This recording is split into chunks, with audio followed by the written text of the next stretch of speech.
Hola, muy buen día.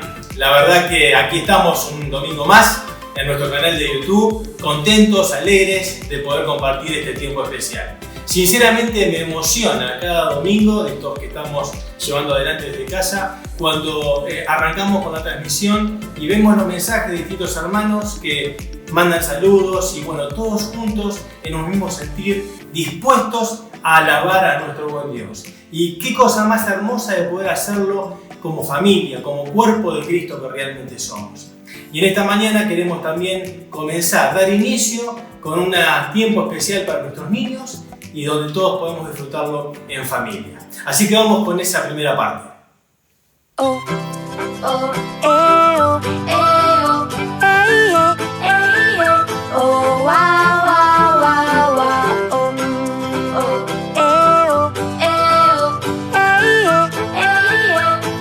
wow, wow, wow, wow. Confía en Jesús y no en lo que tú piensas. Confía en su luz y en lo que suceda. Confía que siempre estará aunque no lo veas. Confía en Jesús, confía en su luz. Oh, oh, oh, oh, oh, wow, wow, wow, wow. Confía en Jesús aunque no lo entiendas.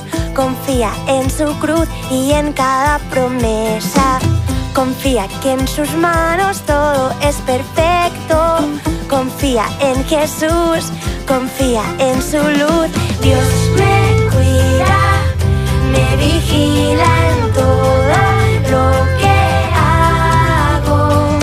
No se duerme, siempre atento, Él me está cuidando.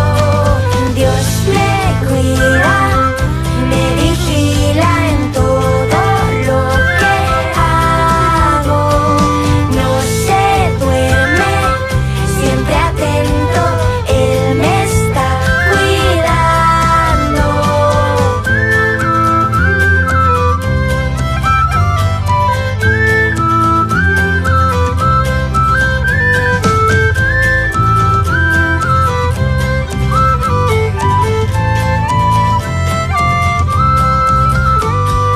Dios me cuida, me vigila en todo lo que hago. No se duerme, siempre atento, Él me está cuidando siempre. Confía en Jesús, confía en su luz, confía como Ruth y no te detengas. Confía en Jesús, confía en su luz, confía como Ruth y no te detengas. Confía en Jesús, confía en su luz, confía como Ruth y no te detengas. Oh, oh, oh, oh, oh, wow, wow, wow, wow.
Gracias por este tiempo de nuestros niños y como dice el pasaje de Job, Dios tiene el control de la vida del ser humano.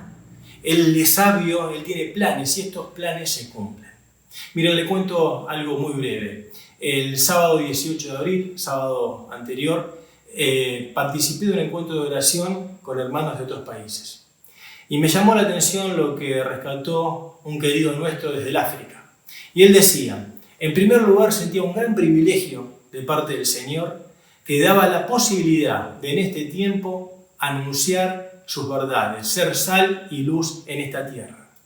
Y también decía que le emocionaba cómo cada iglesia, por pequeños recursos con que podrían contar, pero todos cumplían con el propósito de la gran comisión, de dar a conocer el mensaje de salvación. Y creo que esto toca nuestros corazones y también tiene que ser algo que nos mueva. Leía también el pasaje del profeta Habacuc, capítulo 2, versículo 14, que dice, en la tierra habrá conocimiento de la gloria del Señor como las aguas cubren el mar. Es un tiempo crítico, difícil. Podemos sentirnos hasta cierta manera cansados, agotados del encierro, con tantas reprimendas. Pero no tenemos que perder el objetivo principal, saber que Dios tiene un propósito en medio de esta situación y nosotros somos responsables de cumplirlo. ¿Y cómo lo hacemos? Para su gloria, dando a conocer lo que Él nos ha revelado por medio de su palabra. Bueno, ahora sí, quiero que podamos juntos celebrar este tiempo de alabanza y oración. Sentite en libertad, ponete cómodo, ponete de pie, como vos quieras, pero dándole la gloria al único que es digno de recibirla.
Vengo a ti tal como soy y puedo entrar, yo puedo entrar. Dejo sobre ti mis cargas, las llevarás,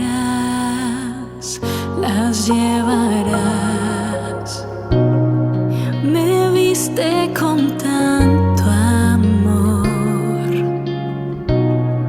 con gracia tu voz me habló. Hay lugar en la mesa, hay lugar en la mesa. Cuando lejos me fui, tú viniste por mí. Camino y hay mi lugar aquí. Hay lugar en la mesa.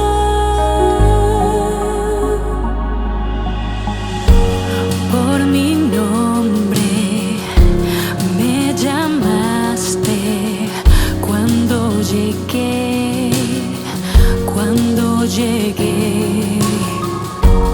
Te entregaste, por amor fue en mi lugar, fue en mi lugar. Tu vida entregaste aquí, mas resucitaste y sé que hay lugar en la mesa. Hay lugar en la mesa. Cuando lejos me fui, tú viniste por mí. Camino y hay mi lugar aquí. Hay lugar en la mesa.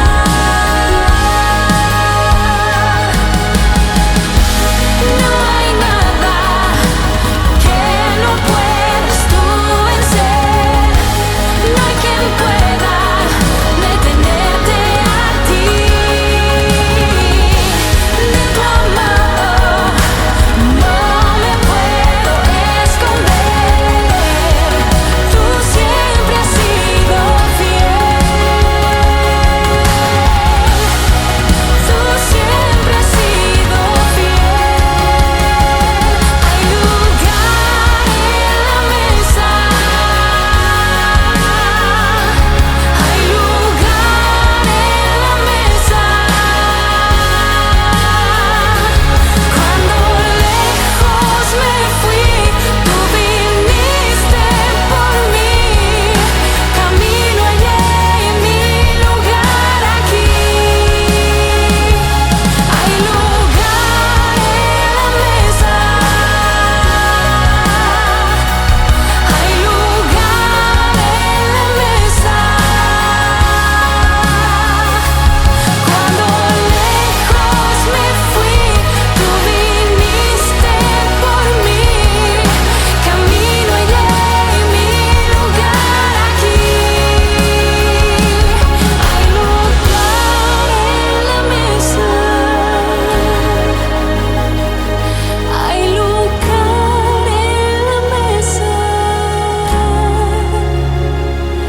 Hay lugar en la mesa.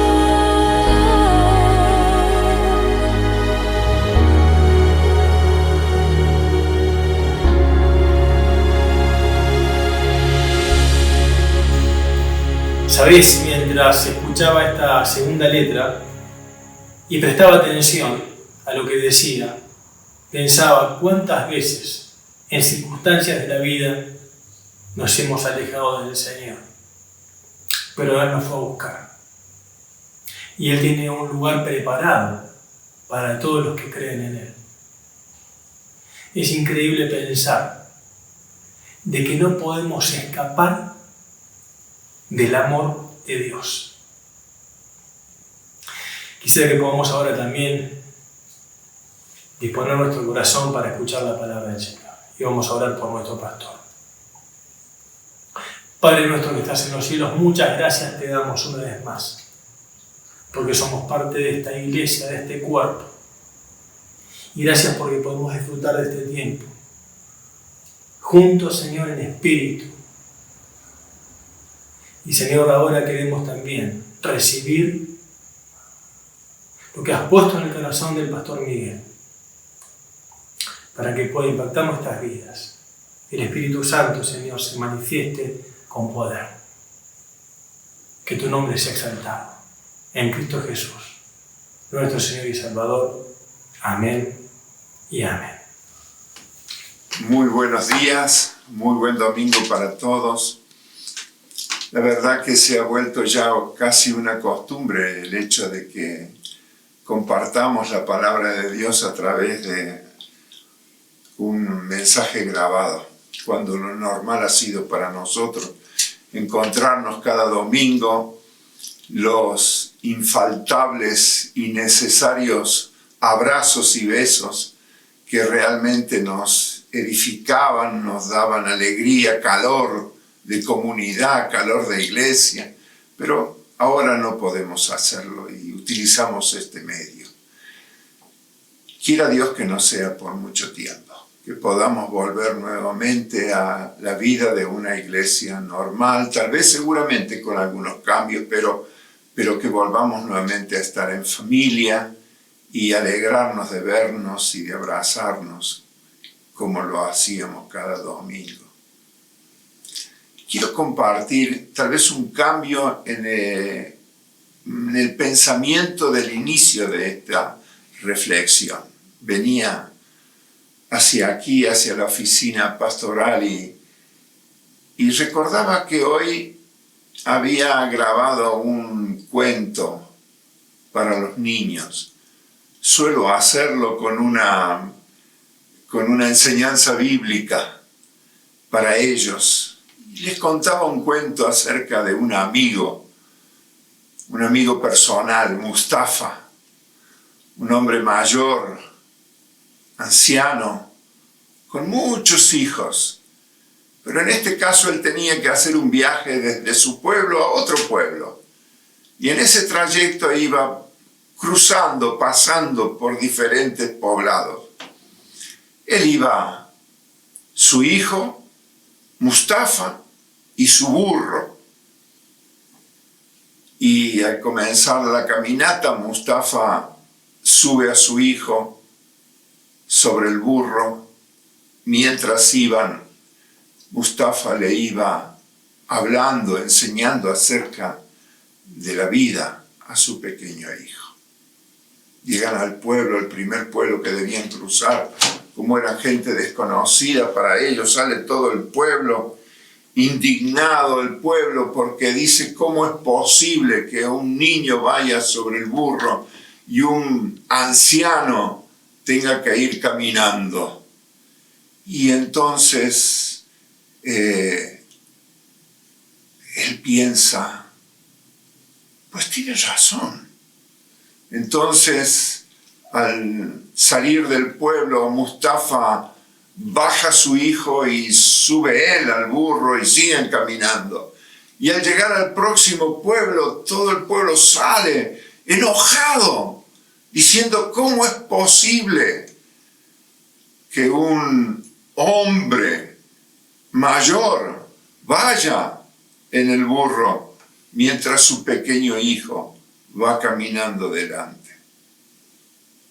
Terminan de cruzar el pueblo y Mustafa se baja y dice: pues la verdad que tiene razón.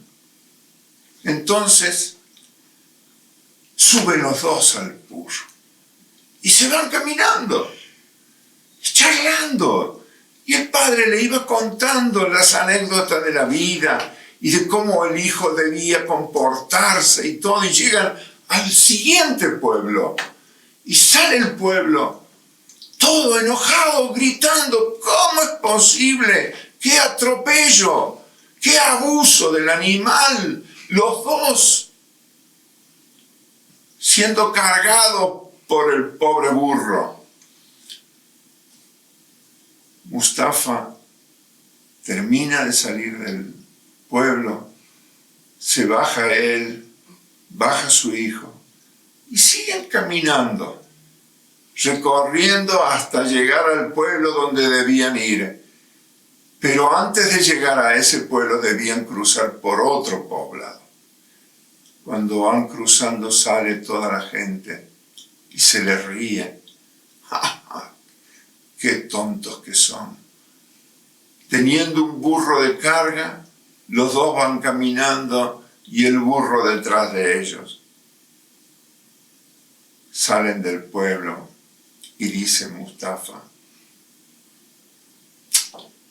¿cómo es posible? Unos se alegran, los otros se enojan porque voy yo, se alegran porque va el niño, se enojan porque va el burro solo, vamos los dos y se enojan. ¿Quién los entiende? Y entonces Mustafa aprendió una lección. En esta vida es imposible agradar a todos. Es imposible satisfacer el gusto de todos. Y hubo un hombre, un discípulo de Jesús, que dijo, si yo todavía agradar a los hombres, no sería siervo de Jesucristo. Les quiero hablar de ese hombre, de Pablo, y la transformación que vivió en su vida. Dice la palabra de Dios, mi Dios pues suplirá todo lo que os falta, conforme a sus riquezas en gloria en Cristo Jesús. Así dice el apóstol Pablo. En el mundo evangélico creo que todos llegamos a comprender cabalmente el significado de la palabra conversión. Y al reflexionar sobre la vida de Pablo, él relata en la Biblia ese proceso de transformación, de cambio, de nueva vida que él experimentó, que es en esencia la conversión. Es sorprendente cómo un versículo de 17 palabras pueda contener tantas experiencias, tanta riqueza como experiencia y riqueza tuvo la vida de Pablo. Saulo de Tarso, o el apóstol Pablo, o San Pablo, o solo Pablo, depende de cómo nos hemos acostumbrado a llamarlo. Él tuvo una infancia quizás como pocos niños de su época tuvieron,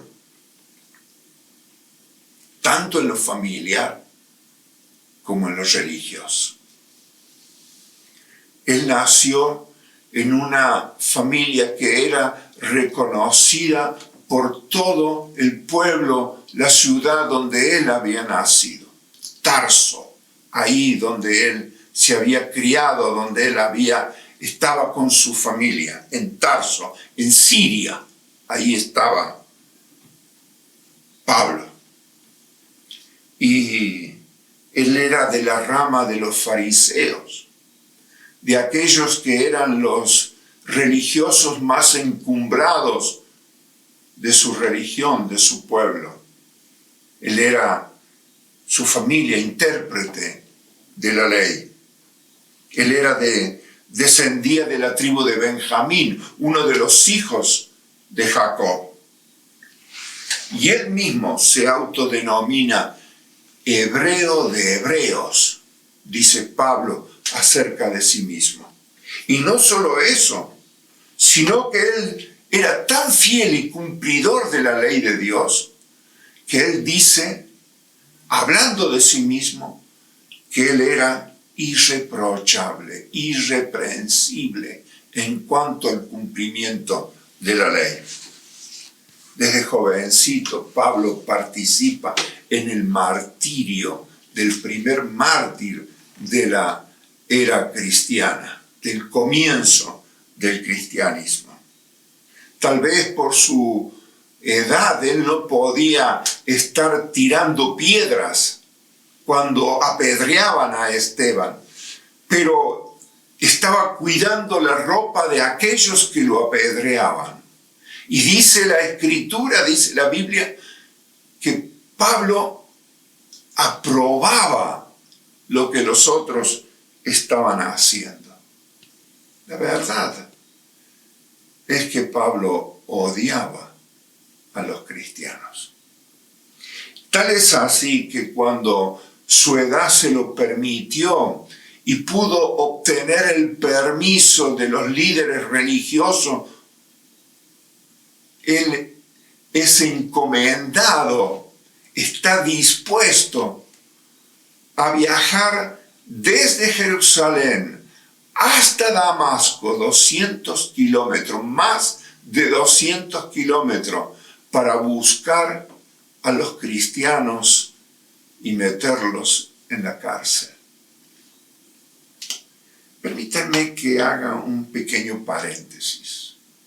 Era evidente que en la época del apóstol Pablo no había libertad de conciencia. La religión dominaba la vida de las personas y era la religión copartícipe del gobierno de turno, en este caso del Imperio Romano. Ahora observemos una verdad. Si la religión y el poder político van tomados de la mano, lo único que le espera al pueblo es vivir bajo temor y vivir en la ignorancia. Esta es una realidad. Cuando la religión y el poder político van de la mano, el pueblo vive en el temor y la ignorancia. Saulo se dirige a Damasco a buscar a los cristianos, pero sucede lo inesperado. Pablo iba con sus planes, con su objetivo. Él iba a buscar a los cristianos para meterlos presos. Pero sucede lo inesperado. Dios obra. Y siempre que Dios obra, lo hace de una manera sorprendente, de la mejor manera para nosotros, aunque nosotros no querramos reconocerlo. Dice la palabra de Dios. Pero aconteció, cuenta el mismo Pablo, cuenta su conversión en el libro de los Hechos, capítulo 22, versículos del 6 al 10. Y él dice, pero aconteció que yendo yo, al llegar cerca de Damasco, como a mediodía, de repente me rodeó mucha luz del cielo. Y caí al suelo, y oí una voz que me decía, Saulo, Saulo, ¿por qué me persigues? Yo entonces respondí, ¿quién eres, Señor? Y me dijo, yo soy Jesús de Nazaret, a quien tú persigues. Y los que estaban conmigo vieron a la verdad la luz y se espantaron, pero no entendieron la voz del que hablaba conmigo. Y dije, ¿qué haré, Señor? Y el Señor me dijo, levántate, ve a Damasco, y allí se te dirá todo lo que está ordenado que hagas. Lo que quisiera resaltar en esta experiencia transformadora de Pablo son las preguntas, las dos preguntas que Pablo hace.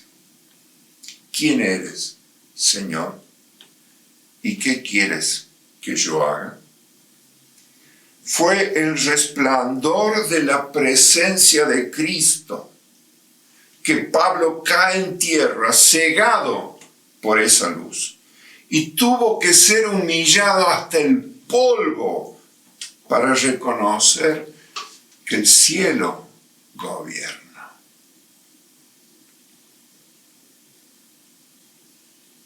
Él no preguntó qué fue lo que pasó. Como seguramente, o tal vez nosotros, ¿qué pasó? ¿Qué sucedió? No pregunta eso. En el centro de esta experiencia, Pablo no vio una visión, sino que vio al mismo Cristo resucitado, como nos dice Gálatas 1:16. Esa experiencia de Pablo camino a Damasco fue esa realidad de ver a un Cristo que había sido crucificado, pero estaba en la gloria, un Cristo resucitado. Y Pablo dice, ¿quién eres, Señor? Queridos, no era un título de cortesía llamar Señor a alguien. Es más, nadie llamaba a otro Señor. Solo uno era Señor. Solo uno era soberano. Y ese era el emperador romano. Llamar a alguien Señor implicaba reconocerse un esclavo, un vasallo, un siervo, sin derechos y con todas las obligaciones. ¿Quién eres, Señor? Pregunta Pablo. Jesús responde, yo soy Jesús, a quien tú persigues. Qué maravillosa respuesta del Señor. Es una respuesta tan simple y a la vez tan profunda por todo lo que implica. Jesús le estaba diciendo, Pablo, yo soy Jesús, el Mesías, el prometido por Dios. Yo soy el enviado de Dios. Yo soy aquel que fue anunciado por Juan el Bautista. Yo soy el Cordero de Dios que quita el pecado del hombre. Yo soy Jesús, a quien tú persigues. Jesús hace suyo el dolor de sus seguidores, el sufrimiento y la incertidumbre que vivían sus seguidores, sus discípulos, los primitivos cristianos, los primeros cristianos. Mi dolor es su dolor, mi temor es su fortaleza y su fortaleza es mi confianza. Y para los seguidores de Jesús, su dolor era el dolor de Jesús, su temor era la fortaleza de los cristianos y su fortaleza, la de Jesús, era la confianza que tenían los cristianos. Es por ello que los primeros cristianos que pagaron con su vida la valentía de confesarse seguidores de Jesús, aún como sucede hoy en día, tal vez desconoce, pero miles de seguidores de Jesús pagan con su vida hoy en día el testimonio de ser cristianos. Y ellos,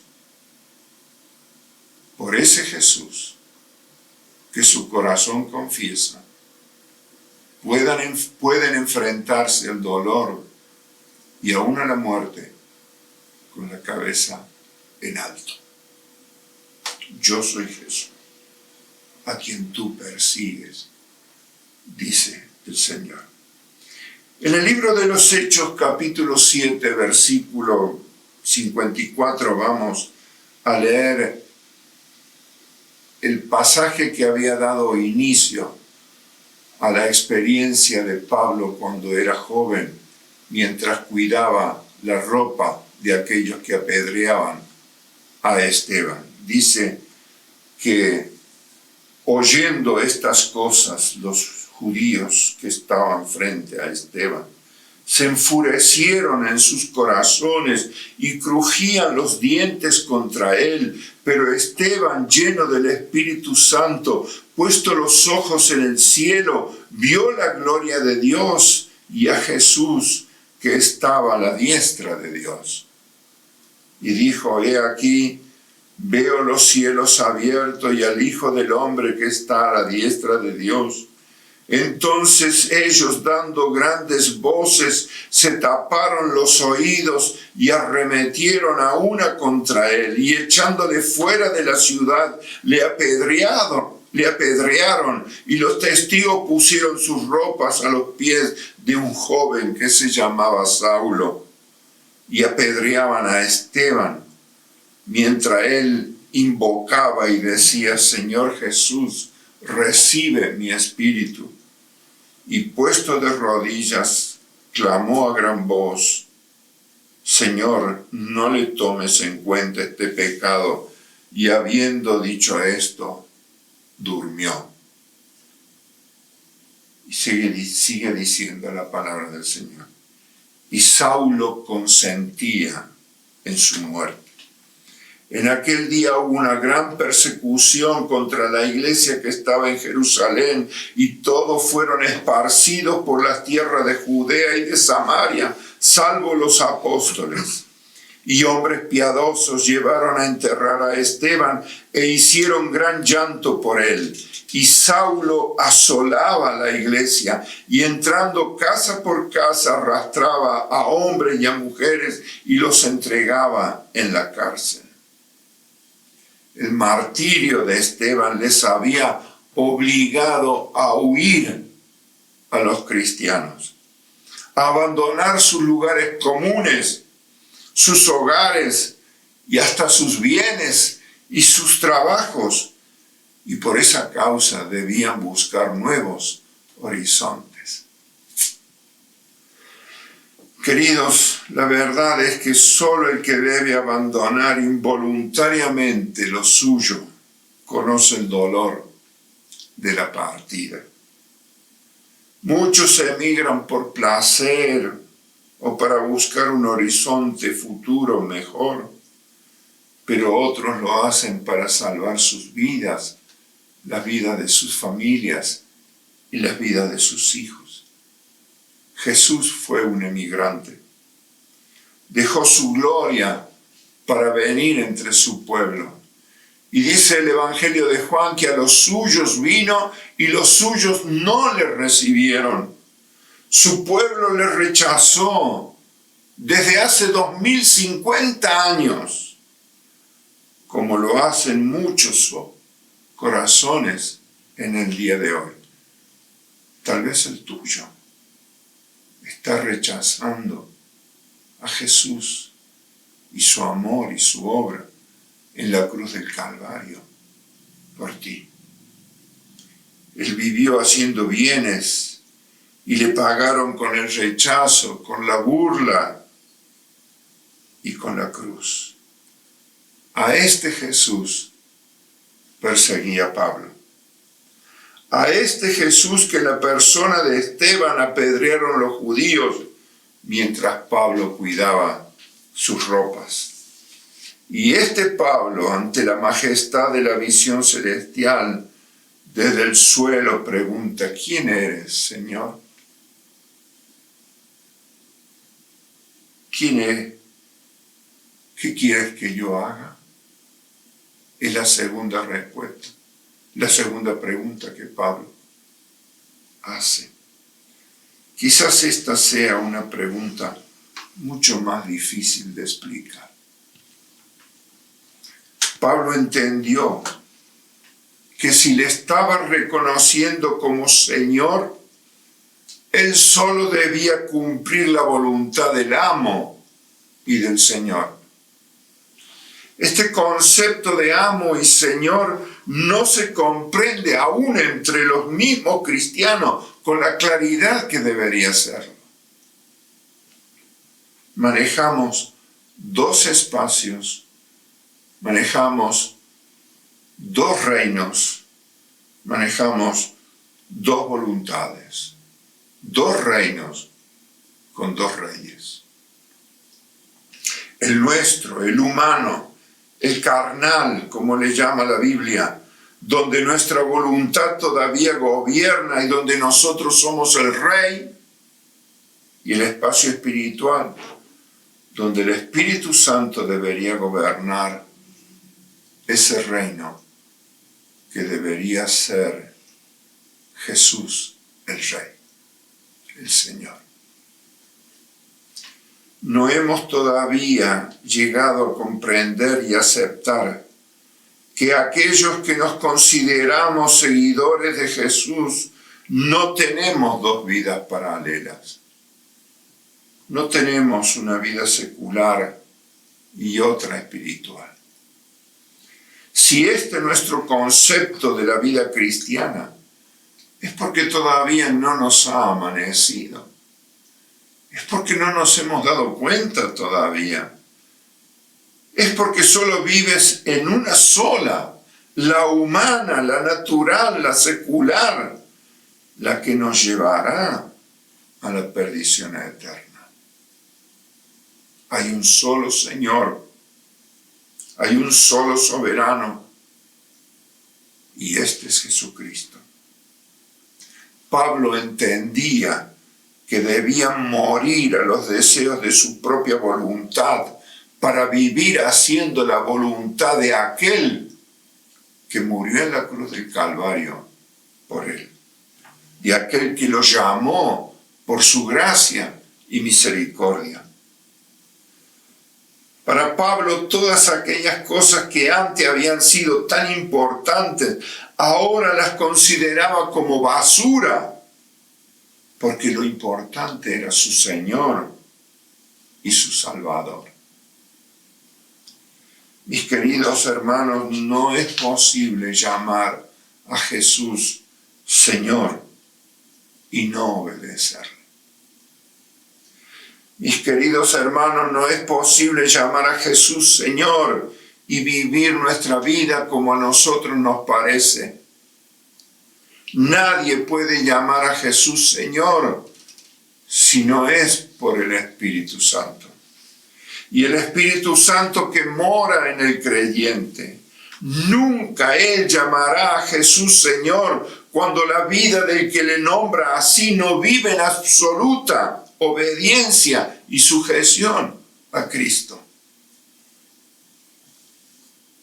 Comprender y aceptar el señorío de Cristo en nuestra vida inexorablemente nos llevará a negarnos a nosotros mismos. ¿Sabe usted dónde descubrimos si Cristo es el Señor de nuestras vidas? ¿Se ha puesto a pensar? Hemos reflexionado en el interior de nuestro corazón esta pregunta.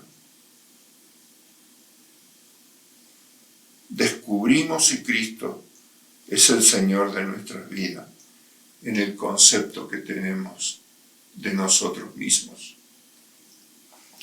Pablo decía de sí mismo que soy el último de los discípulos, que era hasta un abortivo.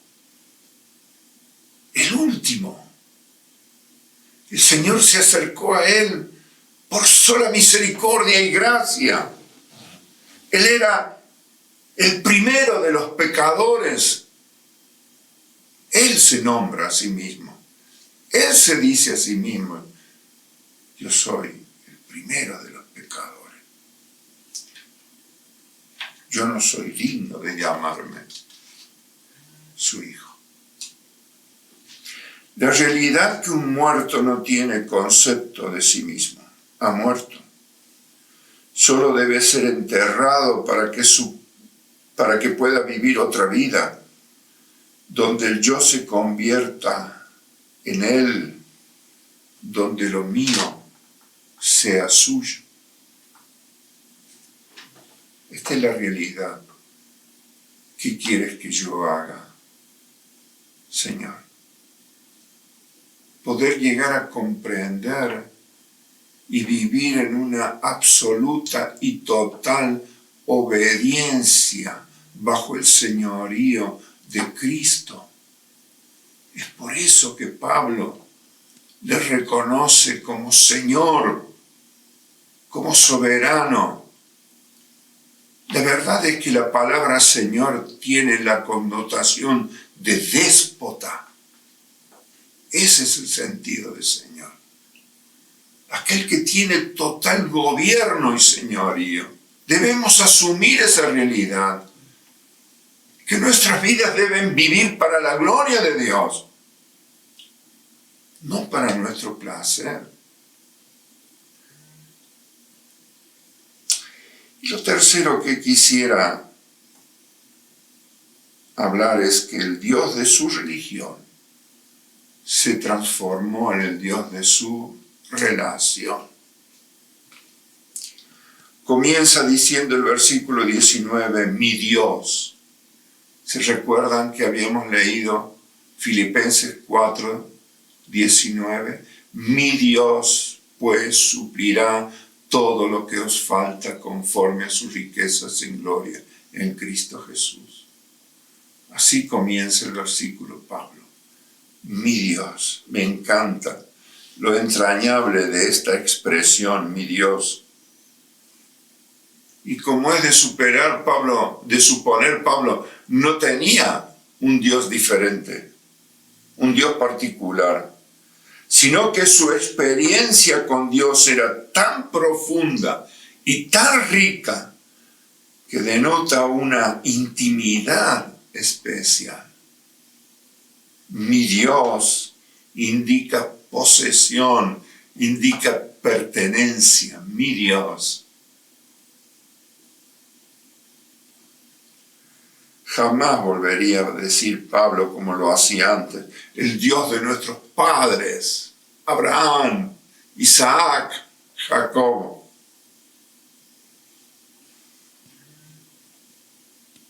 Jamás volvería a decir eso. El Dios de nuestros padres era su Dios, mi Dios. Pablo podría ser el mejor de su clase. Podría tener todos los títulos religiosos que Jerusalén podría darle. Podría tener todos los reconocimientos que los hombres pudieran ofrecerle. Pero todo ello jamás podría darle la libertad de decir, mi Dios. Y hacerlo con la convicción de que verdaderamente la vida, su vida, ya no le pertenecía a Pablo, le pertenecía a su Señor y su Salvador. Dejó de ser el Dios de su religión para convertirse en el Dios de su relación, el Dios de su intimidad, su Dios. Y termino para referirme ahora a este tiempo que nos toca vivir y relacionarlo de alguna manera con este versículo. La iglesia de Filipos había aprendido a ser una iglesia agradecida, a reconocer el trabajo de amor que Pablo había desarrollado en ella por tanto tiempo. No era una iglesia de grandes recursos, pero sí era grande en gratitud y generosidad y suple económicamente para las necesidades que el apóstol tenía. Pablo los reconoce y los alaba. Cuando nosotros leemos el contexto de Filipenses capítulo 4, versículo 19, nos damos cuenta cómo Pablo les reconoce a ellos la generosidad y el amor que habían tenido para con él. Y les enseña otra verdad que nunca deberíamos olvidar. Dice: mi Dios suplirá todo lo que os falte conforme a sus riquezas en gloria en Cristo Jesús. Mis amados hermanos, cuando nosotros pensamos como seres humanos que Dios suplirá todo lo que os falte según sus riquezas en gloria en Cristo Jesús, generalmente nuestro pensamiento va hacia las cosas materiales. Pero no se estaba refiriendo a esto, Padre. La sabiduría es una riqueza, es un tesoro de parte de Dios. Mi Dios pues suplirá todo lo que os falte según sus riquezas en gloria en Cristo Jesús. La sabiduría es una riqueza de Dios. La paz interior es un tesoro. En medio de la presión, en medio de la situación que nos toca vivir, en medio de este parate que traerá consecuencias terribles para nuestra sociedad, la paz interior es una riqueza que viene de parte de Dios. Él suplirá todo lo que nos falta. Y cuando hay inquietud, cuando hay temor, cuando hay ansiedad, la riqueza que Dios quiere darnos, que quiere suplir, que quiere poner en nuestras manos, es precisamente esa paz que sobrepasa todo entendimiento. La esposa es una riqueza que Dios nos da. El dinero es también riqueza. Un amigo es una riqueza. El trabajo es una riqueza. Los hijos son una riqueza. La gratitud es una riqueza. Mi Dios, pues, suplirá todo lo que os falta conforme a sus riquezas en gloria en Cristo Jesús. Dios no suplirá nuestros caprichos, ni siquiera nuestros deseos, si estos deseos no son para su gloria y su honra. Santiago, el apóstol Santiago decía: pedís y no recibís porque pedís mal para gastar en vuestros deleites y placeres. Pero si pedimos conforme al corazón de Dios, si cuando nos falta paz le pedimos paz, Dios suplirá esa paz. Aún para nuestras necesidades materiales, el Señor lo suplirá. Cuando tenemos falta de sabiduría, pídala a Dios, el cual da a todos abundantemente y sin reproche, y le será dado, nos dice la Escritura. Eso es una riqueza de parte de Dios que quiere darnos. Estar en Cristo Jesús es estar con Cristo dentro de tu corazón. En Cristo Jesús es donde Dios derramará toda su bendición para nuestras vidas. En Cristo Jesús Dios nos dará todo aquello que necesitemos.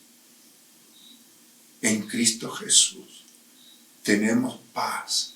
En Cristo Jesús tenemos gozo. En Cristo Jesús tenemos el perdón de nuestros pecados. En Cristo Jesús tenemos la vida eterna. En Cristo Jesús tenemos la salvación de nuestras almas. En Cristo Jesús. Con Cristo, todo. Sin Cristo, nada. Por eso el apóstol Pablo nos dice esta verdad.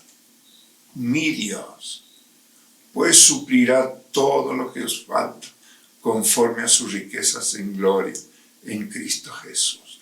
Aquel que fue perseguidor de la iglesia, aquel que cuidaba la ropa de aquellos que apedreaban al primer mártir de la era cristiana, aquel que viajaba más de 200 kilómetros para buscar a los cristianos y traerlos a Jerusalén para meterlos presos, aquel que aprobaba lo malo que otros estaban haciendo. Este Pablo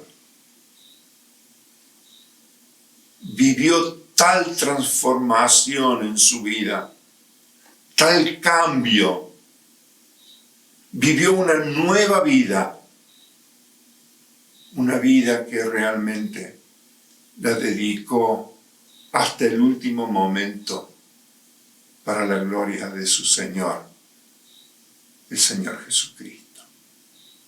Quiera darnos Dios la gracia de poder llegar a entender lo que significa el señorío de Cristo sobre nuestras vidas. Y quiera darnos Dios la luz suficiente para poder llegar a comprender que lo que más necesitamos es a Jesús, el Señor y el Salvador de nuestras vidas. Que Dios nos bendiga, que tengamos una semana viviendo en su compañía, rodeado de su presencia, su paz. Que Dios te bendiga. Muy bien, hermanos, agradecemos entonces a nuestro Señor por el mensaje y por el tiempo que nos permitió disfrutar y celebrar en esta mañana.